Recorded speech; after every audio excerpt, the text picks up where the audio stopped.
Nature में जितने भी सब्सटेंसेस हैं सब एटम से मिलके बने हैं। यहाँ आप देख रहे हैं कुछ डिफरेंट कलर्स की बॉल्स। ऑरेंज कलर की बॉल्स, इनका साइज यहाँ देखिए, जितनी भी बॉल्स हैं इन सबका साइज सेम है, ये सेम टाइप की हैं। नाउ ग्रीन कलर की बॉल्स, इनका साइज आपस में सेम है लेकिन ऑरेंज कलर से डिफरेंट है। येलो कलर की बॉल्स, इनका आपस में साइज आपस में टाइप सेम है लेकिन ग्रीन एंड ऑरेंज से डिफरेंट है। एंड सिमिलरली ये ब्लू कलर की बॉल्स। तो 4 डिफरेंट टाइप की बॉल्स जो आप देख रहे हैं इनका आपस में साइज सेम है बट एक दूसरे से इनका साइज, इनकी प्रॉपर्टीज डिफरेंट है। तो यहां हमने एग्जाम्पल के लिए ऑरेंज कलर की बॉल्स को हाइड्रोजन एलिमेंट हम डिपिक्ट कराएंगे, ग्रीन कलर की बॉल्स कार्बन एलिमेंट डिपिक्ट करेंगी, येलो कलर की balls oxygen and blue colour की बॉल्स सोडियम एलिमेंट डिपिक्ट करेंगी। सो डेफिनेशन क्या निकल के आएगी एलिमेंट की कि ऐसा सब्सटेंस जिसके एटम्स एक ही टाइप के होते हैं, जिनकी प्रॉपर्टीज सेम होती हैं। अगर प्रॉपर्टीज डिफरेंट हो गई, टाइप डिफरेंट हो गया तो वो सेम एलिमेंट नहीं रहेगा, वो डिफरेंट एलिमेंट हो जाएगा। एक टर्म आप सुनते हैं मॉलिक्यूल या अणु, तो बच्चे बहुत ज्यादा कंफ्यूज होते हैं कि एटम किसे कहते हैं और मॉलिक्यूल किसे कहते हैं। अभी आप ये देख रहे हैं कि ये हाइड्रोजन एलिमेंट के एटम्स हैं, लेकिन नेचर में हाइड्रोजन का एटम अकेला एग्जिस्ट नहीं करता, ये अपने जैसे दूसरे हाइड्रोजन एटम के साथ कंबाइंड फॉर्म में मिलता है। लाइक मैं यहाँ पर एक मैचस्टिक की हेल्प से इन दोनों के बीच में एक बॉन्ड बनाऊंगी, केमिकली ये दोनों एक दूसरे से जुड़ जाएंगे लाइक दिस। तो H और H, हाइड्रोजन का सिंबल होता है H। सो एक H एटम, दूसरा H एटम, यानी हाइड्रोजन के 2 एटम्स आपस में ये H2 नाम का मॉलिक्यूल बनेंगे। मॉलिक्यूल मींस नेचर में जैसा उस एलिमेंट का एग्जिस्टेंस है, जैसा वो नेचर में एग्जिस्ट करता है। अब हाइड्रोजन जो है ये 2 आपस में कंबाइन होते हैं, बट अगर हम कार्बन की बात करें तो कार्बन का एक एटम नेचर में अकेला एग्जिस्ट कर सकता है। तो इसका एटम भी कार्बन है, C, सिंबल इज C, और इसका मॉलिक्यूल भी हम C लिखेंगे बिकॉज सिंगल एटम एग्जिस्ट कर सकता है। सिमिलरली सोडियम, तो सोडियम भी अकेला रह सकता है, Na is the symbol of sodium. तो सोडियम का एलिमेंट भी Na है और मॉलिक्यूल भी Na है।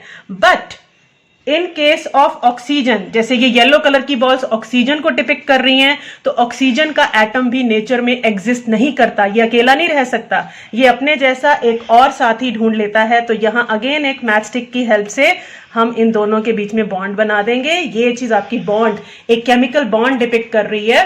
तो this is O2। O2 is the molecule of oxygen, ये ऑक्सीजन का अणु है।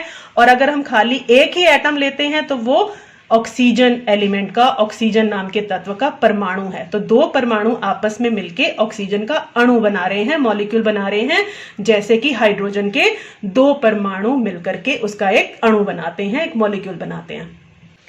अब हम बात करेंगे कंपाउंड या यौगिक की। हम यहां पर लेंगे 2 हाइड्रोजन के एटम्स, हाइड्रोजन नाम के तत्व के 2 परमाणु, और एक लेंगे हम ऑक्सीजन, ये ऑक्सीजन। तो यहां पर हम अब ऑक्सीजन के एक एटम ने बॉन्ड बनाया हाइड्रोजन के एक एटम के साथ, दूसरी तरफ ये हाइड्रोजन के दूसरे एटम के साथ भी एक बॉन्ड बनाएगा लाइक दिस। तो अब ये हाइड्रोजन के 2 और ऑक्सीजन का एक एटम, ये मिलकर के क्या बन गए, H2, H and H, H2O। ये बन गया वाटर नाम का एक कंपाउंड, जल नाम का यौगिक। तो यौगिक में या कंपाउंड में क्या होता है कि एटम्स डिफरेंट टाइप के होते हैं। कंपाउंड है, ये यौगिक है, जल नाम का कंपाउंड है H2O। ये एक डिपिक्ट कर रहा है वाटर का मॉलिक्यूल। कंपाउंड्स के भी मॉलिक्यूल होते हैं, और जैसा कि यहां देखा था हमने एलिमेंट्स के भी मॉलिक्यूल्स होते हैं। बट एलिमेंट्स के जो मॉलिक्यूल्स हैं उनके एटम सेम टाइप के हैं। कंपाउंड के मॉलिक्यूल्स, यौगिकों के अणु में जो परमाणु होते हैं वो अलग अलग प्रकार के होते हैं, डिफरेंट टाइप्स के होते हैं। अब ये रेड कलर की जो बॉल है ये क्लोरीन एलिमेंट के एक एटम को डिपिक्ट कर रही है, क्लोरीन नाम के तत्व के एक परमाणु को। और ये हमने लिया था सोडियम। अब सोडियम और क्लोरीन, इनके एक एक एटम आपस में ज्वाइन कर जाते हैं, केमिकली ज्वाइन कर जाते हैं, इनके बीच में बॉन्ड बन जाता है, हम इन्हें इजीली सेपरेट नहीं कर सकते। अब देखिए ये बन गया Na, Na mean sodium, chlorine. Sodium chloride जो आप कॉमन सॉल्ट खाते हैं, नमक खाते हैं, ये वही है, उसी तरह का एक मॉलिक्यूल उसका डिपिक्ट कर रहा है। तो सोडियम क्लोराइड यहां देखिए 2 एटम्स से मिलके बना है और दोनों एटम्स अलग अलग टाइप के हैं। तो बताइए ये कंपाउंड है या एलिमेंट है, यौगिक है या तत्व है? यस, बिल्कुल ठीक सोच रहे हैं। दोनों एटम, दोनों परमाणु डिफरेंट टाइप के हैं, अलग प्रकार के हैं, तो ये एक कंपाउंड है या यौगिक है। तो इसी तरह से जब डिफरेंट एटम्स आपस में ज्वाइन करते हैं, केमिकली आपस में बॉन्ड बनाते हैं, तो वो कंपाउंड्स फॉर्म करते हैं। यहां पर जो था 2 एटम्स हैं बट दोनों सेम टाइप के हैं, तो ये एक एलिमेंट है, एक तत्व है। यहां भी 2 एटम्स हैं बट दोनों अलग अलग टाइप के हैं, तो ये एक कंपाउंड है। आई थिंक आपको एलिमेंट और कंपाउंड में डिफरेंस क्लियर हो गया होगा। अब हम मिक्सचर्स की बात करेंगे। अब ये देखिए, ये हाइड्रोजन और ये ऑक्सीजन। आपको पता है ना, हमारे एटमॉस्फेयर में, हमारे वातावरण में बहुत सारी गैसेज हैं। तो सपोज ये 2 गैसेज हैं, ये H2 का यानी कि हाइड्रोजन गैस का एक मॉलिक्यूल है, ये ऑक्सीजन गैस का एक मॉलिक्यूल है। तो ये दोनों आपस में मान लो 2 गैसेज मिक्स हो गई, तो दिस इज जस्ट, ये फिजिकली एक दूसरे के साथ पड़ी हैं, भौतिक रूप से पड़ी हैं, और इनको हम अलग भी कर सकते हैं। इनके बीच में कोई बॉन्ड नहीं है। देखो, मैंने कोई मैच स्टिक, कोई इस तरह की स्टिक यूज नहीं की है, कोई आपस में ये केमिकली नहीं जुड़े हुए। एक एग्जाम्पल और लेते हैं। ये हमारे पास वाटर का एक मॉलिक्यूल है, ये हमारे पास सोडियम क्लोराइड यानी नमक का एक मॉलिक्यूल है। इनको हमने एक साथ रख दिया, मिक्स कर दिया, पानी में जैसे नमक मिलाते हैं, तो उस तरह से मिक्स कर दिया। सिंपली मिक्स किए गए हैं, इनके बीच में कोई केमिकल बॉन्ड नहीं बना है, ये केमिकली नहीं जुड़े हैं। बहुत ही इजी प्रोसेस लगा करके हम वाटर में से इस सॉल्ट को अलग कर सकते हैं। सो इस तरह की एक्टिविटीज के लिए मैंने पहले भी वीडियोस पोस्ट किए थे, आप उन्हें जरूर देखिएगा। So this is simply a mixture. ये एक मिश्रण है कि 2 चीजें बस एक दूसरे के साथ रखी गई हैं। यहां पर कोई रासायनिक आबंध, कोई केमिकल बॉन्ड नहीं पड़ा है। इस तरह से हमने कोई बॉन्ड इनके बीच में नहीं बनाया। तो ये सिंपली 2 चीजों का मिक्सचर है। ये भी एक कंपाउंड है और ये भी एक कंपाउंड है, 2 कंपाउंड्स का मिक्सचर हो गया। यहां पर ये 2 एलिमेंट्स हैं, इन दोनों का मिक्सचर हो गया। सो एलिमेंट्स के भी मिक्सचर हो सकते हैं, कंपाउंड्स के भी मिक्सचर हो सकते हैं, और हो सकता है कि इसमें ये ऑक्सीजन भी, पानी के अंदर ऑक्सीजन भी घुली हुई है, हाइड्रोजन भी घुली हुई है, और साथ में हमने नमक भी उसमें डिसॉल्व कर दिया। तो ये 4 चीजों का मिक्सचर हो गया, जिसमें से 2 चीजें एलिमेंट है, तत्व हैं, और 2 चीजें कंपाउंड या यौगिक हैं। सो मिक्सचर्स एलिमेंट्स के भी हो सकते हैं, कंपाउंड्स के भी हो सकते हैं, एलिमेंट्स और कंपाउंड्स दोनों के हो सकते हैं।